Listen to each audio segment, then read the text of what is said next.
정부가 바뀌면 부동산 정책도 바뀝니다. 고강도 부동산 정책을 썼던 노무현 정부 이후 정권이 바뀔 때마다 수차례의 대책이 발표되면서 시장은 변했는데요.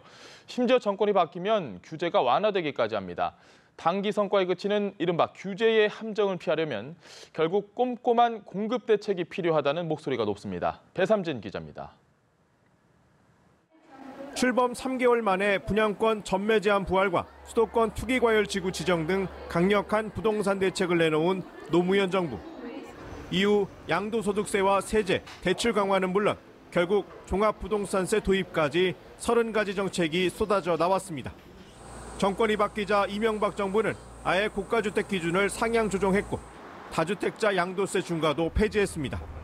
투기지역과 투기과열지구 해제는 물론 양도소득세와 증여세, 종부세도 완화했습니다. 박근혜 정부는 심지어 빚을 내 집을 사라고 할 정도로 부동산 규제를 과감히 줄였습니다.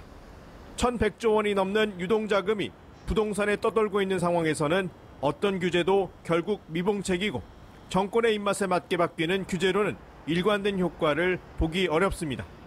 경기가 나빠지거나 정권이 바뀌게 되면 제도 자체도 바뀌는 게 아니냐. 정부에서 공을 들였음에도 불구하고 실질적으로 투기 꿈을 잡거나 하는 데는 한계가.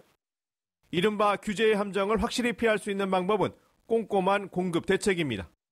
재건축과 재개발이 막혀있고 지자체들의 반대로 그린벨트 해제도 어려운 상황에서 현실적 대안은 유부지 활용이나 소규모 정비사업 활성화밖에 없지만 수요를 충당하기에는 미미한 수준. 결국 정부가 21일에 공개할 30만 가구를 어디에 지을지가 대단히 중요해졌는데 특히 집값을 잡기 위해서는 노른자의 땅에 대규모로 영구 임대주택을 지어야 한다는 목소리가 힘을 얻고 있습니다.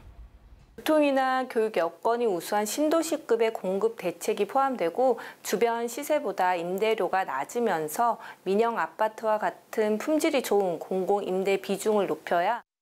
전문가들은 수도권 외곽에 공급이 집중되면 집값 잡기는 효과가 미미하다고 입을 모읍니다. 연합뉴스TV 배삼진입니다.